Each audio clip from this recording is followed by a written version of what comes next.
Welcome back to శ్వేతాస్వాల్. ఇవాళ మన special recipe name ఏంటో తెలుసా? పావ్ బాజీ. పావ్ బాజీ మనకి ఎక్కడ ఫేమస్?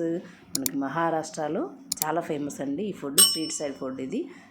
దీన్ని మనం ఇంట్లో కూడా చాలా ఈజీగా ప్రిపేర్ చేసుకోవచ్చు. అది ఎలాగో ఇప్పుడు నేను మీకు ఎక్స్ప్లెయిన్ చేస్తాను. అలాగే మనకి మహారాష్ట్రలో స్ట్రీట్ సైడ్ చాలా మంది ఇష్టంగా తింటారండి. మనకి ఇంట్లో ఉన్న వెజిటబుల్స్తోనే వాటితోనే మనం పావ్ బాజీని రెడీ చేసుకోవచ్చు. అది ఎలాగో ఇప్పుడు మనం చూద్దాం. ఇక్కడ ఇంట్లో క్యాలీఫ్లవరు, క్యాప్సికమ్, క్యారెట్, బఠానీ, ఆలు ఇవన్నీ ఉండే వీటన్నింటితోని నేను పావ్ బాజీ ప్రిపేర్ చేస్తున్నాను.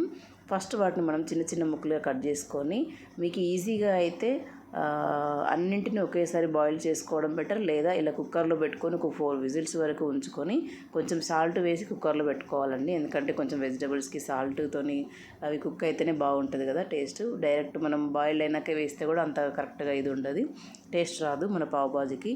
కరెక్ట్ టెక్స్చర్తోని పావ్ బాజీ మనం తయారు చేసుకుందాం. ఇప్పుడు చాలా సింపుల్ ప్రాసెస్ అండి. ఇంట్లో ఉన్న కొన్ని వెజిటబుల్స్తో కూడా మనం పావ్ బాజీ ప్రిపేర్ చేసుకోవచ్చు. అలాగే బటర్ కూడా దానికి సరిపడా అంత ఎంత ఉంటే అంత టేస్టీగా వస్తుందండి పావ్ బాజీ. ఇక్కడ క్యాప్సికమ్, క్యాలీఫ్లవర్, బఠానీ, క్యారెట్, ఆలు వీటన్నింటిని కుక్కర్లో వేసుకొని కొంచెం సాల్ట్ వేసి ఒక 4 విజిల్స్ వచ్చేదాకా మనం పెట్టుకోవాలండి. అలాగే సైడ్కి ఒక ముకుడు కూడా మనం స్టవ్ మీద పెట్టుకుందాం. అదెందుకు అంటే పావ్ బాజీకి మనం బాజీ రెడీ చేయాలి కదా, అందుకోసం.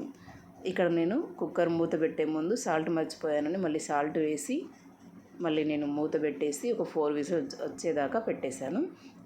ఆ పక్కకి మనం టమాటో కూడా మనం విడిగా మనం ఫ్రై చేసుకోవాలి కదా, వెజిటబుల్స్తో అలా బాయిల్ చేస్తే బాగుంటుందని చెప్పి పక్కకి ఒక ముకుడు పెట్టుకొని అందులో మనము ఆయిల్ కాకుండా బటర్ కానీ గీ కానీ వేసుకుంటే ఇంకా టేస్టీగా వస్తాయండి బాజీ. ఇప్పుడు మీరు చేసే విధానాన్ని చూడండి ఒకసారి. చాలా సింపుల్ ప్రాసెస్ అండి, ఈజీగా చేసుకోవచ్చు. మనకు ఎక్స్ట్రాగా కావాల్సింది ఏంటంటే బటర్ అండ్ పావ్ బాజీ మసాలా. ఇవి 2 ఉంటే మనకి ఏ వెజిటబుల్స్తో చేసుకున్నా టేస్టీగా వస్తుందండి పావ్ బాజీ. ఇక్కడ ఆయిల్ వేసుకున్నాను ముకుడులో. ఆ ఆయిల్కి బదులు మనం బటర్ కానీ గీ కానీ వేసుకుంటే టేస్ట్ ఇంకా బాగా వస్తుందని ఇందాక చెప్పాను కదా. అలా మీకు మీ ఇంట్లో మాత్రం అందుబాటులో ఉంటే ఖచ్చితంగా యూజ్ చేయండి, గీని కానీ బటర్ కానీ. పావ్ బాజీకి బటర్ ఎక్కువ యూజ్ అవుతుందండి, అది మాత్రం ఖచ్చితంగా గుర్తుపెట్టుకోండి. మనకి పావులు కూడా ఎక్స్ట్రా తెచ్చుకోవాలి, ఎందుకంటే బాజీ అంత పర్ఫెక్ట్గా మనకి కుదిరితే దానికి మించి మనం పావులను తినేస్తామండి బాజీతోని, అందుకని చెప్తున్నాను. ఇక్కడ ముక్కుడులో ఆయిల్ తీసుకొని కొంచెం హీట్ అవ్వగానే టమాటోస్ వేసి అందులో కొంచెం జింజర్ గార్లిక్ పేస్ట్ వేసాను.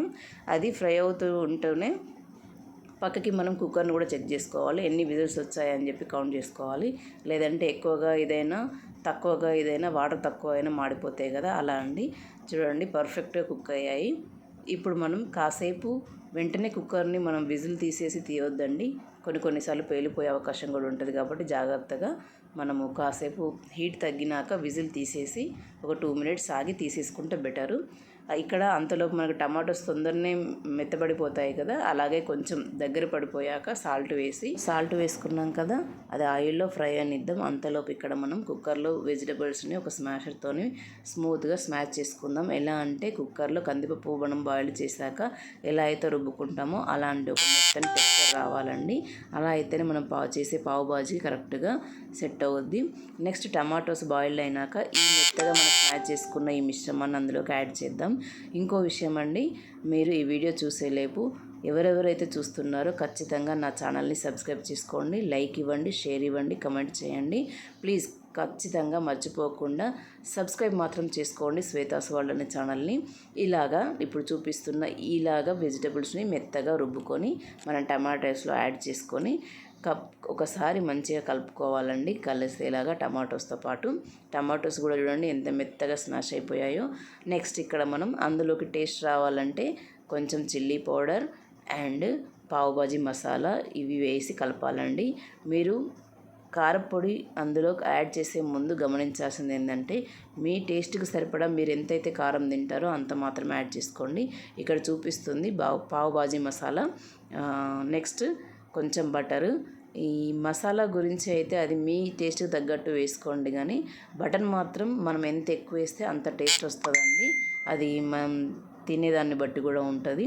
పావ్ బాజీకి మనకి ఎక్స్ట్రా టేస్ట్ వచ్చేది ఏంటంటే బటర్తోనేనండి.